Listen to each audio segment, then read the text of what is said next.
Karen with newclevelandradio.net, and it's time for Avoid the Maze. And for those of you who listen regularly, you know I always have a guest on who has gone from A to even B, and that's been a huge jump. And my guest today is Jason Skeesick. And when I read Jason's autobiography or bio or whatever you want to call what we write about ourselves, um, I was really impressed that as I read it, Jason, it didn't seem like this was much of a stretch for you, even though you may not have thought about this 20 or 30 years ago. So tell us a little bit about you and how you became the Jason you are today. Well, first of all, Karen, thank you so much for having me on the show today and sharing your audience with me. I appreciate you and your time. Um, I'm just excited to be here. So 20, let's go back 20 years. I'm 40 now. When I was just turning 21, I joined the United States Army. So I spent 4 years in the United States Army. I lived in Germany and was deployed to Iraq a couple of times. And when I got back from the military, I did two things at the same time. I followed my my military mindset side of my brain, and I pursued going to college for a finance degree and becoming a banker. I thought I was going to take over the world of industry. But in my time in the military, I learned that I could build things and overcome problems and troubleshoot things. And so the second thing I did right when I got back from the military is two other veterans and I started a small CrossFit gym in a dusty warehouse on the fourth floor of an old building in Chicago. And that was much more the spirit of the puppy for me. That was me just having fun with my friends and having a place to be. And it wasn't until a few years in that I realized that if I combined those two things, the spirit of the puppy and the military mindset, that I could actually have a pretty great business of my own. So I had to commit to being a full-time entrepreneur. And so that's what I did. And as soon as I did that, I found a lot more success. We were able to actually treat it like a business. We were able to regularly go out and find clients and create systems and procedures in the business that would allow us to have a lot more success more frequently. But that's sort of the beginning of my journey. Certainly, we can go from there. But I want to stop talking to let you jump in. No, I love it. But you're talking about year 2000, which a lot of people were terrified when the Hmm. clock struck 12. Sure. Um, my husband and I were working in IT at the time, and I had just completed a program that was supposed to transfer over exactly at 12:01 a.m. And I'll tell you, that's the only thing I was worried about. Would my program get to where it was supposed to be? And it did. But a lot of people, year 2000, um, still were skeptical even when New Year's hit. You Hmm. know, things are going to change, and are they going to change for the better or not? And so I'm sure you saw, a shaky economy. And uh, is that the best time to start a business? It's funny you say that. So I graduated high school in 2000, and so I didn't join the military to 2004. But I actually have been playing leapfrog over these big catastrophes for my entire adult life, and I'll explain what I mean. You just Okay. kind of made me realize it. I've thought about it very lightly, but what you just made me realize was when I was in high school for my senior year was when Y2K happened, and so there's a bad economy and all those things. As you were talking about that, it sounds terrible. I didn't really think much about it because I was Sure. still in high school. And then, of course, the beginning of the war on Iraq, I wasn't there for that. That was when things were particularly rough. Right. I missed that. So I was deployed, but in a safer scenario in 2004, 5, 6, 7, and 5, 6, and 7. I get back and I went to finance school when in the biggest financial crisis since 2000 or since 1929, right? Yep. And so because of that, every single step of the way, it was like, oh, this is really bad. And then by the time I get through that training or that ordeal that I'm currently facing, it was not that bad. In fact, in COVID, I had just was going through the process of selling my gym and working and beginning to start my coaching business for at the time for gym owners. Although now my business business focuses, it's a different business, focuses on entrepreneurs. So Sure. so I actually skipped COVID to some extent as well, although very much, if you're listening to this and you know me from the gym, very much was involved in that process of kind of shepherding that tribe through that very challenging time for gyms. Well, so you're in the Chicago area, correct? Yeah, that's right. So I have my older son lives in Chicago, and I think Chicago took it more seriously than Cleveland. Um, and he basically was locked in his condo for a year. Uh, every once in a while, he went to his law firm, but he had to let people know ahead of time they was coming because nobody else could be on the floor if he was coming in. And it was like, well, it's not that bad here. Yeah, I moved to Indiana. I'm about 45 minutes away to 45 minutes to an hour away now, and it's like night and day from one side of that line to the other. And just to address that, it's different places have different political views, and also too when you're in a big city, I think, and you talk about being close to other people. I just think that it's hard for someone that lives in a city where we're bumper to bumper all the time to understand what it feels like to live in a more rural or suburban area. And I think in reverse, it's hard for people to really understand. That's why even years ago in the 90s, I always remember seeing pictures of people in Tokyo wearing masks or in China wearing masks. And I'm Right. like, wow, that's crazy. And it's like, well, there's 16 million people in like an 8 square mile You're right. radius. Well, we're all learning a new culture, and Yeah. um, I find it interesting.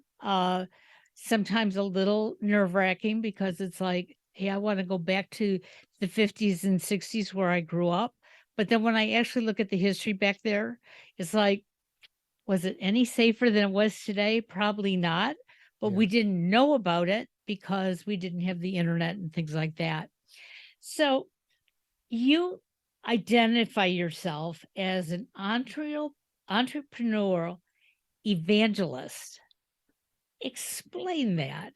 Yeah, so that's something that was sort of attributed to me, and really what it comes down to is I'm the guy that if we're all at a block party in the neighborhood, like I have to not ruin your life if you have a job. Uh, I have, my wife before we go to these events in the neighborhood, I have a really great community that I live in here in the Indiana Dunes, and she's always like, "Hey, just be nice and be friendly, but don't ruin anybody's life." And what she means by that is I'll meet somebody who hates their accounting job or hates their job at the bank or hates their job at the car company or whatever. And I'm like, you should just start your own company. It's easy. I'll help you. You can do this, then you do that, then you do that, then you're a millionaire.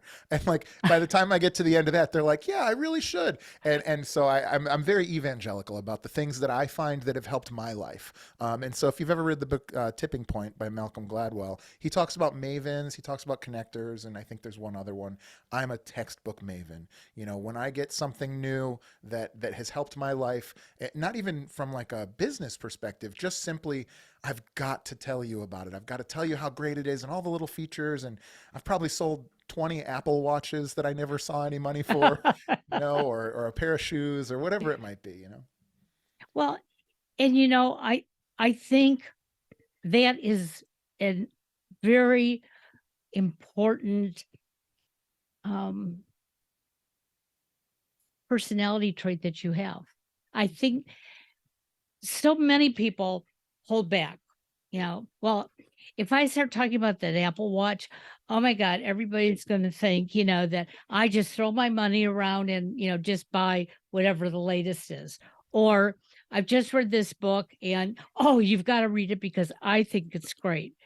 But I don't look at it that way. I look at it as, oh, you're going to teach me something. I don't have to accept it. Yeah. But wow, if I wasn't here at this moment in time, would I have learned this? And the answer is no. So take advantage of it. And, that's basically what this podcast is about. That if I hadn't read your bio on Podmatch, um, I wouldn't have gotten to know you. And you do things not necessarily the same way I do, which is great Hmm. because we could learn from each other. And those people who are sitting out there going, oh no, just because you have them on your show, Karen, I'm not going to listen. That's up to you. Um, And I like evangelists that really tell me the way it is. And Yeah. sometimes I can stand there and laugh at you, and other times I can just take it all in. Well, I'll be Um, honest with you, Karen. Even if it's just me and you listening to this thing, I'm having a blast already. So okay. we've already succeeded as far as I'm concerned. So you mentioned your wife and you live in a community. So I'm going to make an assumption you have children. I have one. I have a daughter, Lucy, who's about 20 months old. So I we're out rucking around in the beach. Even today, I took her, put her in the backpack, and went down to the beach with her and picked up wow. rocks and threw them into the water. So she's forming her personality right now. And she's forming it because she spends so much time with you and mom. Yep. Uh, and sometimes we don't realize the influences that our kids are getting until all of a sudden they move away from home Hmm. and they know how to do things that we never particularly showed them. Um, and they become entrepreneurs because they just watched something or heard something from somebody else. So, one of the things and reason I asked about children is that sometimes we give too much influence to our kids. We decide what they should be as they're growing up.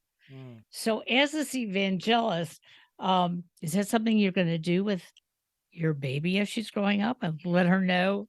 Yeah, it's funny. I think my mom nailed this in some ways. There's certainly some things I'll change, but for starters, actually, before I even go any further, I have had a child for 20 months. I am not an expert. I'm just going to None tell you of my us point of are. view. And if you're listening to this and I'm full of crap, then I hear you. Just listen. I know. But my hope is that she can be an entrepreneur, she can be a doctor, she can be a bus driver. She shouldn't feel like she can't be anything. And so to me, it's much more about showing her that the world is what you make of it, and you can create things that didn't exist in the world if you set your mind to it. Because I think of entrepreneurs as people who see the world as it could be and can't help but to take action. And so if that's the case, I don't care. Like, I do jujitsu. I don't care if she does jujitsu. I own a CrossFit gym. I don't care if she does CrossFit. I went into the military. I don't care if she goes to the military. I would support it.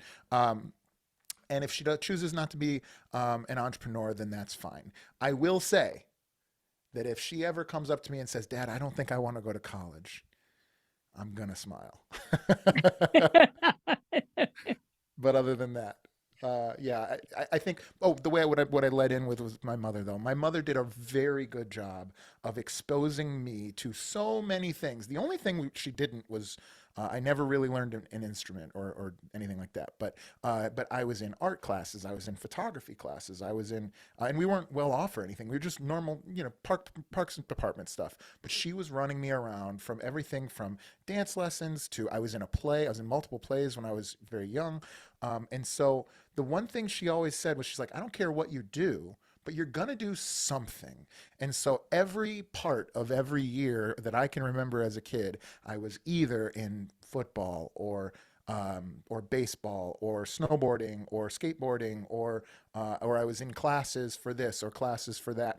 And when I wasn't, we were doing, all sorts of, arts and crafts around the house and things like that. And so as a result of that, I think what the result of that was that I have just learned to love learning and acquiring new skills and trying new things. And so I'm someone now who, as an adult, I'm a woodworker. I restore classic cars. I'm a podcaster. I have all of these different hobbies. I collect things, and so I do jujitsu. I mean, I go on and on. And so hopefully, I think that there is some beauty to sort of a broad and diverse interest and the ability to be interested in different interests. Well, and I think anyone at any age can become the person they want to be.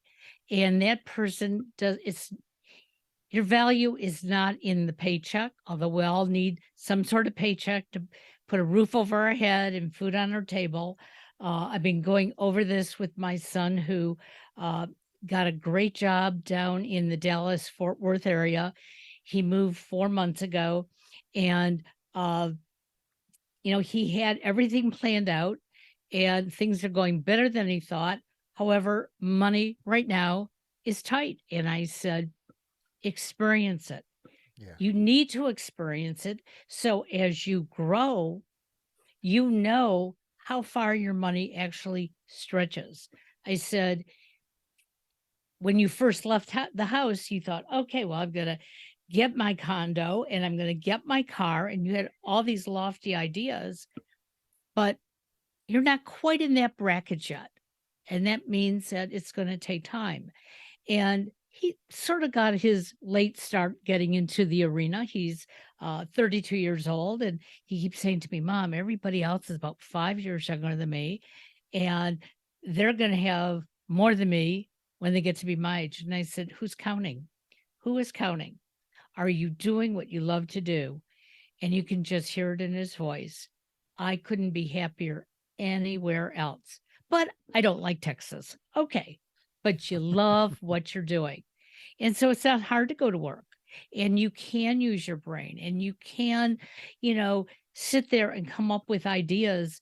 Whereas if we wouldn't have given you that freedom up until you moved away, you'd be taking a 9 to 5 job and be very, very bored.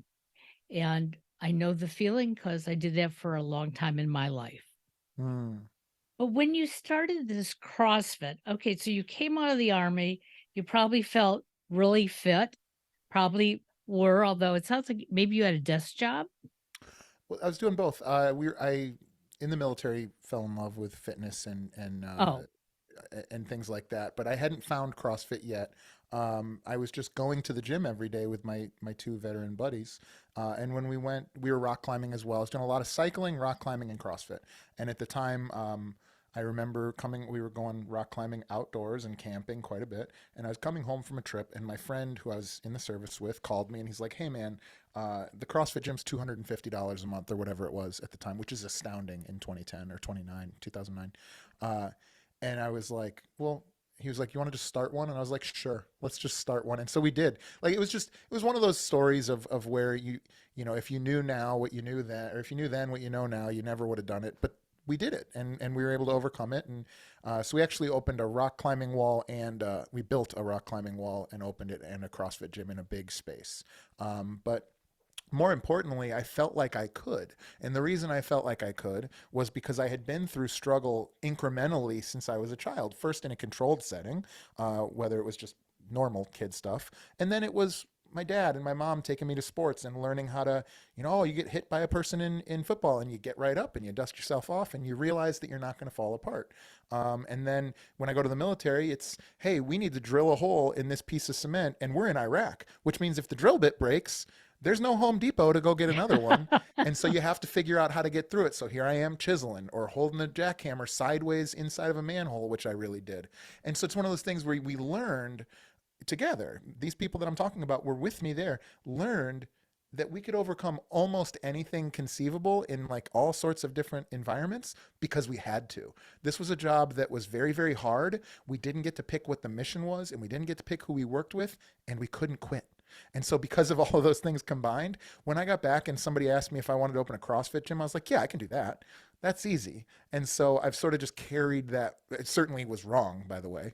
It was not correct, but it was easy to say yes to because I had seen what happens when you acclimate yourself to increasingly overcoming struggles on a higher and higher scale.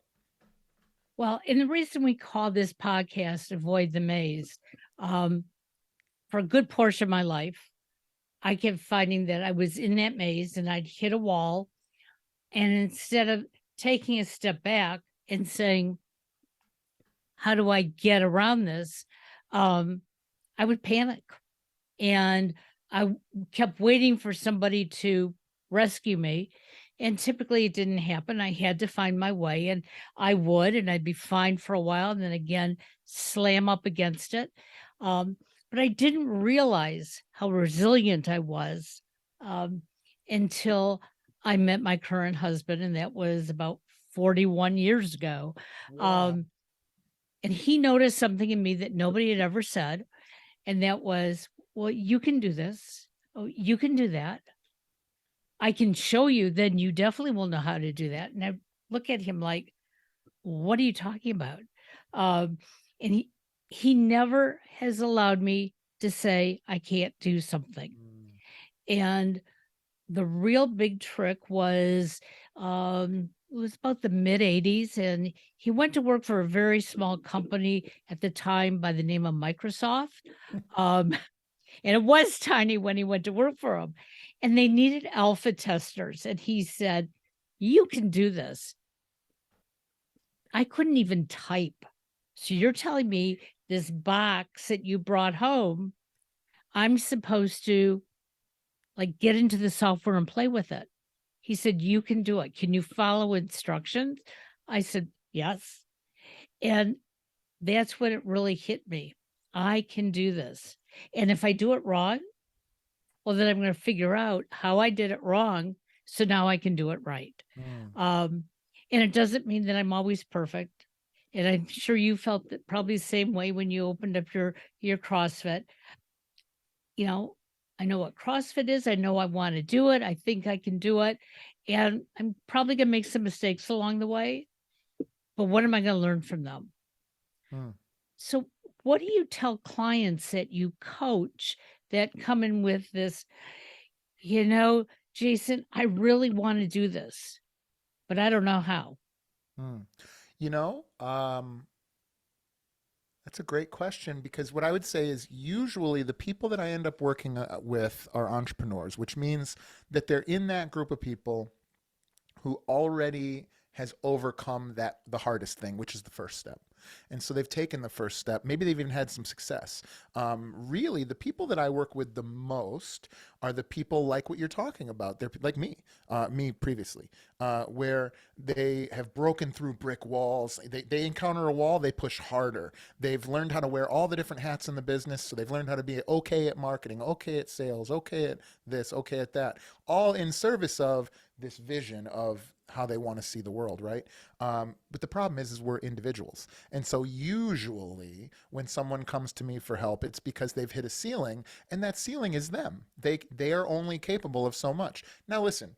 If you're a stockbroker versus a painter, then maybe that scales higher before you hit that ceiling. Sure. But we all will hit that ceiling at some point or another because we're just human beings.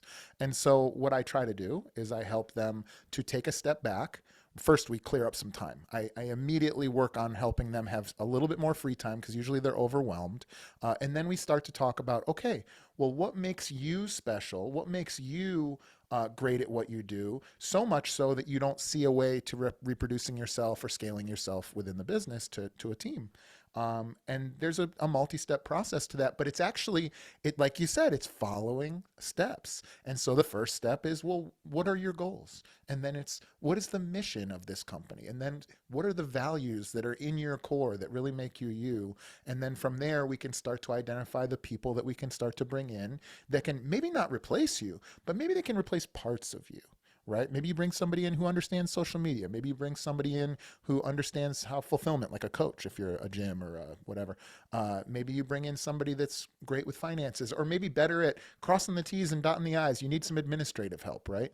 But we can't hire anybody. We can't scale anything. We can't even really sell anything well unless we really know very comfortably exactly who we serve, exactly the problem we solve for them, and exactly how we do it and why that's important to us. Once we figure that out, all the other dominoes can fall down quickly.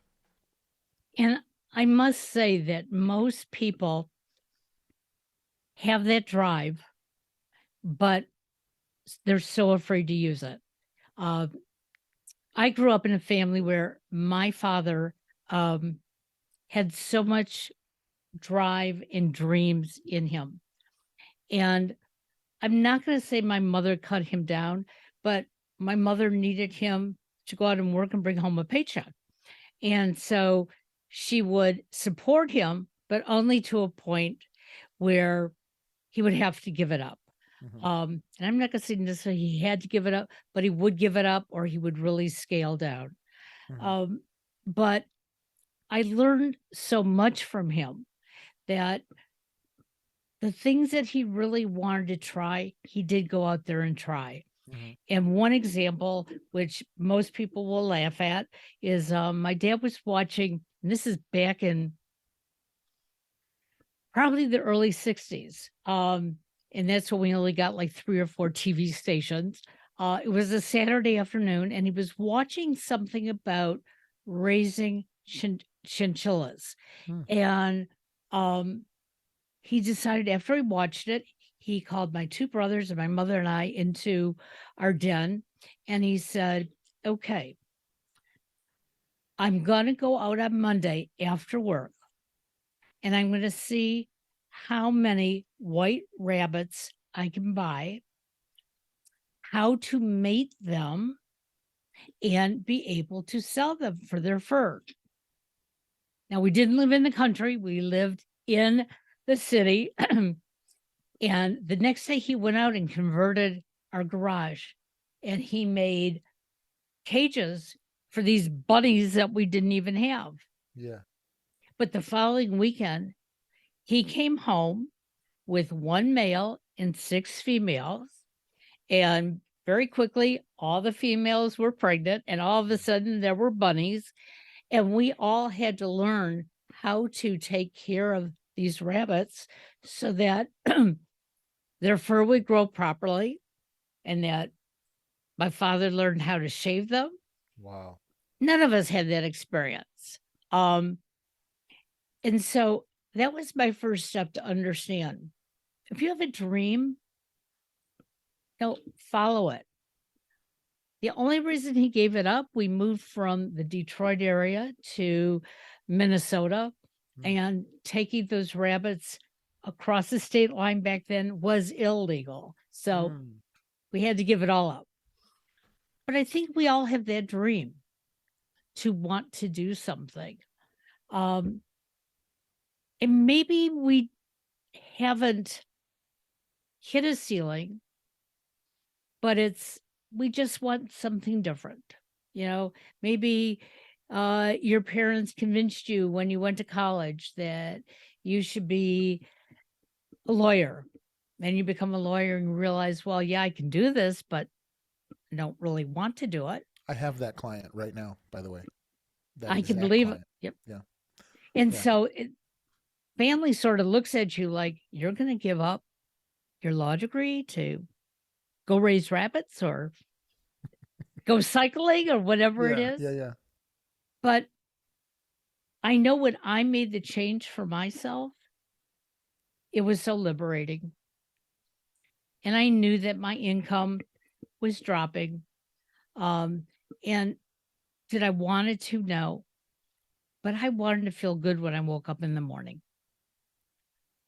Yeah, I'll speak to that really quickly. I think of my life as a three-chambered heart. I have my personal and professional life. I have my family and social life, and then I have my personal like self-care, right? And I think a lot of times people think they can borrow blood from the other two chambers and pump them into one. And what happens is you die if that happens. The only way to expand your life is to do so kind of in lockstep. So we need to be focused on our family. We need to be focused on our friendships. We need to be focused on ourselves enough to where we can show up as the person that is the best version of us.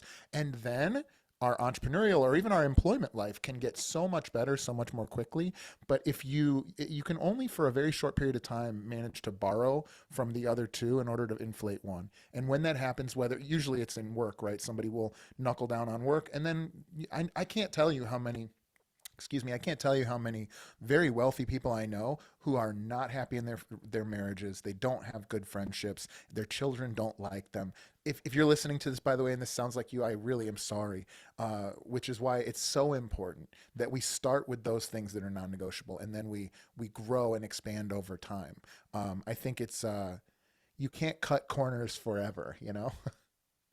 Well, I know when I was with corporate America, and I've said this many times, I loved what I did. Okay. I was helping students find the best curriculum for themselves. If it really wasn't the best, I would tell them, this may not be the time. Let's look at something else. Now, did my management like that? Absolutely not. As far as they were concerned, when somebody came in and they said they wanted to be a nurse or they wanted to be in criminal justice, I was just supposed to listen and sign them up. It's not what I did. I listened.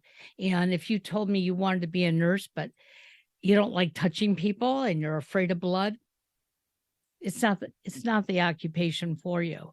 So I loved what I did because I basically was coaching students, and I didn't like the culture. I didn't like the culture so much that I was making myself ill. Mm. So I know what you're talking about. You can't borrow from each, because that's what I was doing.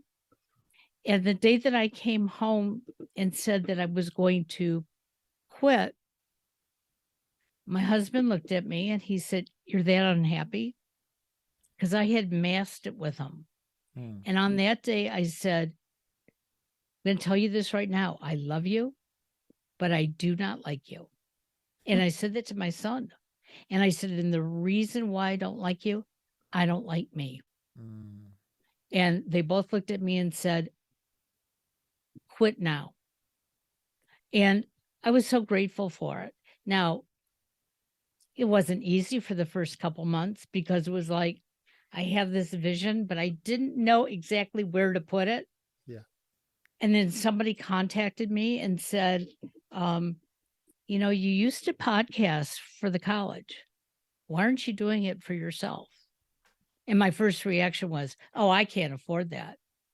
They said, "Don't say you can't until you figure it all out." And by the end of the day, I had it figured out. I already had a computer. I already had microphones. I already had a soundboard. Like, Here we are. I just need somebody to talk to. And they said, "No, you don't. Just deliver some information." And that's what I want our listeners to hear, because it sounds like that's basically what happened when you started the CrossFit. Well, you like CrossFit, your buddy liked CrossFit. Well, worst case scenario, we're going to have a place to do what we like to do. Yeah, that's all it really was. I mean, at the time, both of us were doing the same thing professionally. We were both working in good corporate jobs. So for us, it was much more about just having a. I think if you look at my resume, from sports in high school to military to financial to fitness to now entrepreneurship, it can seem like a lot of different lily pads that have no connection. But the truth is, I've always been attracted, especially since the military, to like tribal teams of people that are going through things together, that are working hard together. My friend Robin Lalonde calls it collective elective suffering, where we get together and we do something really hard. And that makes all of the other struggles in our lives seem so much easier. And so even now, as I'm helping individuals, entrepreneurs, typically with a team, either no team or a small team, um, even them, I find that bringing them together into groups, we have a mastermind like this, bringing them in together into groups, it's just so rewarding to me to help bring those people together, and it always has been for me. So I very much identify with that struggle and with how important it is for everyone to feel not just seen, but like to feel like they have people in their lives that get them for who they are. And I think that's hard to do when you're an entrepreneur. I think this is, I meant to say this earlier based on some of the things you've been saying. I think it's important to also say if you don't feel the urge to go and build a business, please don't. It's the hardest thing you can do. And so if you can possibly stop yourself, by all means. If I could have a job that paid me, six figures a year to show up and, sit on my phone and do whatever people do when they have corporate jobs that aren't that hard, I would, I can't do that. I need to be out there pioneering and engineering my vision of a thing. And so for the folks out there that are hearing this that identify with that, Karen and I are your people for sure. But if not, by all means, like if you can be a fireman or a teacher or a banker or a doctor or a lawyer or whatever you may be, if you can do that and earn a great living, please, please, please take it from me. You don't need the stress. Just keep doing that and set boundaries, I guess. But Well, and you used the word that I felt in the beginning of my change, called stress. mm, Um, but luckily, I have taken a course on positive intelligence, which has allowed me, when that stress starts to hit, to go, wait a second, where is it really coming from? mm, Is it something that I don't really need to deal with? Because if so, I have to concentrate on to get it out of my way. The other night, my husband was sitting in the studio with me while I was I was being coached, and he was like, and they couldn't hear him. And he'd go, "Oh, you'll never do that." And afterwards, I said, why'd you do that?" And he goes, "Because I know you will. I know you're going to do all the things." He said, "But you don't have to do them for me." And I said, "No, I have to do them for me. And I know when I've taken on too much." And I made an announcement to a couple of my clients today that I have to put some things on hold because I wasn't going to be good to them. And I definitely wasn't going to be good to myself. Mm. And that's what you were talking about, trying to take from different parts. That's what I tried doing for the month of February. And it was like, it's not working. And I don't want to be in that situation. So have you ever gotten to that place where I'm doing all this and, ooh, I think I certainly 100% I have, but I think I have an advantage, and that is I call it spirit of the puppy, but a lot of people call it ADD. And what that means is I can't, I can't sit at a desk and stare at a cubicle all day. I'll be garbage, and I'm not a stupid person. I can't. I can't do things that I don't care about. I can't do things that I'm not connected to. I certainly, you know, can with a lowercase c, but with uppercase C, it's not where I'm going to be successful. I was able to fulfill on the job of being a banker at the bank, right? But was I top of the class? Absolutely not. And so, thankfully I wasn't, right? Otherwise, I might still be there. And so, yeah, I don't have it in me to do things I don't care about, but you can't stop me from working 100 hours a week if that's what it takes to go out and create something that I'm super passionate about. And so because of that, I like to think of myself as a shepherd of my own attention span. And so I try to set up the gates and shepherd my attention span towards those things that are valuable to the world, that are valuable financially, and that can help people and that I will enjoy. And so I've been very, very lucky that I love energizing relationships. I think of myself as shepherding people towards the top of whatever their mountain is. That's what I do as a coach. And so very much identify with putting myself in positions where the work doesn't feel hard. I think I retired in 2018, to be honest with you, because that was the last time that I was trading my time for money, even in my own business, where I was doing something that I wouldn't have otherwise done to get a paycheck or to make more money or to do whatever.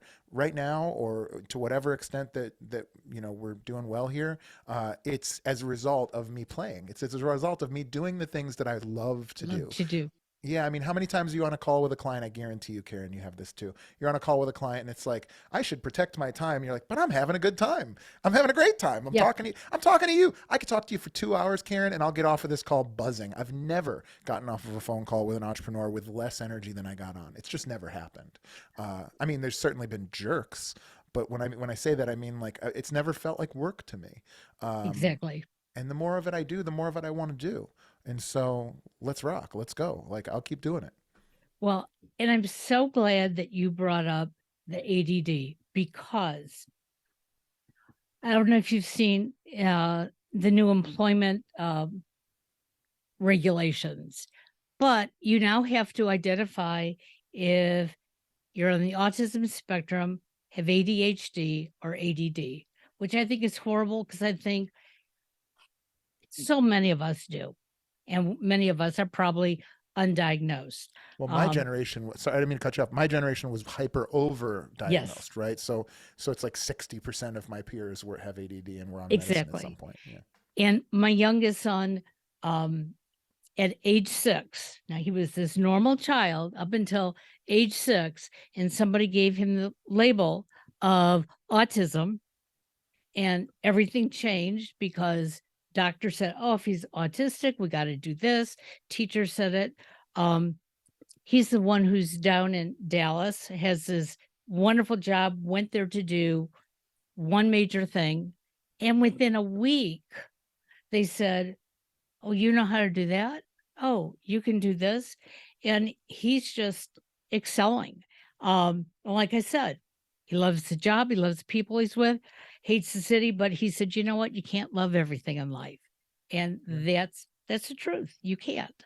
Um, but we have to get our society to stop looking at individuals who might be, who can't just sit all day long to do one thing. See what that person is capable of doing. Encourage them.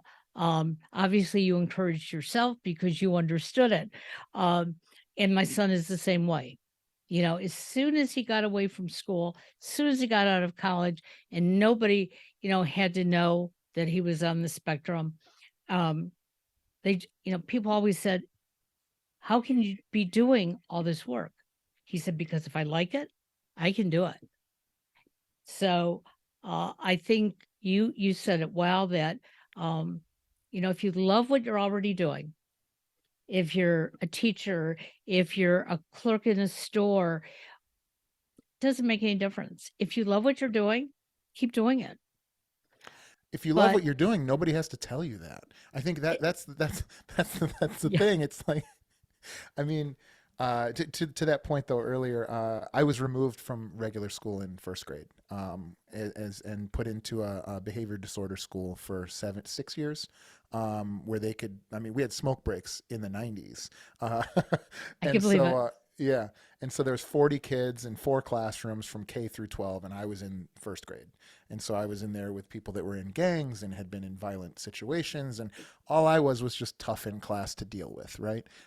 But as a result of that, so there was some negative stuff for sure. But as a result of that, the other thing that came out of that was there was nobody else in first grade, which meant Jason worked at his own pace, which meant that I had, teachers that were looking out for me that really took an interest in me.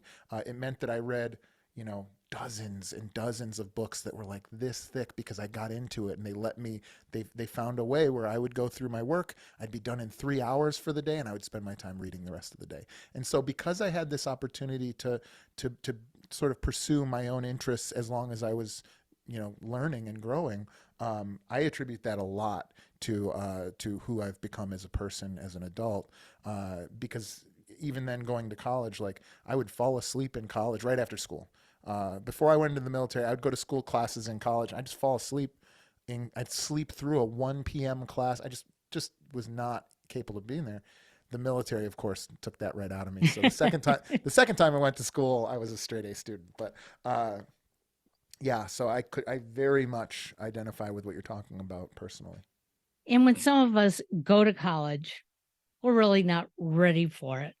I know when I went to college, I got sick uh, after my second year, um, but I had gotten an associate's degree. And at that point, my parents said, okay, you're fine. But it just didn't fit me. When I went back in 2010 to get my bachelor's and to get my master's, it was like a breeze for me. Easy, And right? I couldn't wait for the next assignment. It was like, Yeah, what's going to happen? yeah. And so I think sometimes we make ourselves do things that we're just not ready for. And that goes for people who say, hey, I want to build a house, but are you ready for it? Okay. Mm. That's where you have to write it all down and identify, what is really important. That house might be important, but you know what? You want to go swimming and you want to go boating and you want to do all these other things. That house isn't going to get built while you're doing all those other things. Well, that's the maze, right? Yeah. I mean, you end up in the maze when you try to do all those things all at the same time. When I think of my younger self, or even when I coach younger people, usually employees, there's been multiple times. I mean, in within the last week, there's a whiteboard right here. This has been drawn on my whiteboard, and it's exactly what your metaphor is.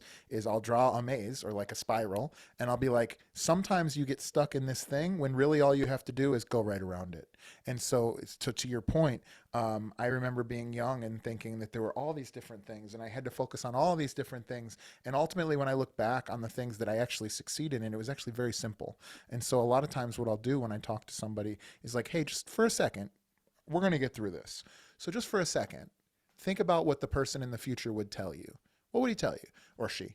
Would they tell you, oh, it really was, oh, super? I mean, maybe if you're, engineering AI or something, but in general, most people, it's like the solution's actually pretty simple. And so we get in there, our heads, and we find these spirals because we don't know where else to go. And one thing I like to say is, it's a lot harder to drown than it is to swim. But if you don't know what to do, you're going to drown. Well, yesterday I was trying to help my son switch over his insurance from Ohio to Texas. Um, and I've never done it before, but hey, it just looked really simple. The problem was when I put in his email address, um, I put in Gmail and it was Yahoo. And there was no way to go back in and fix it. But there was a way. There was a phone number, but I could not see the phone number. I didn't see anything as I went through it.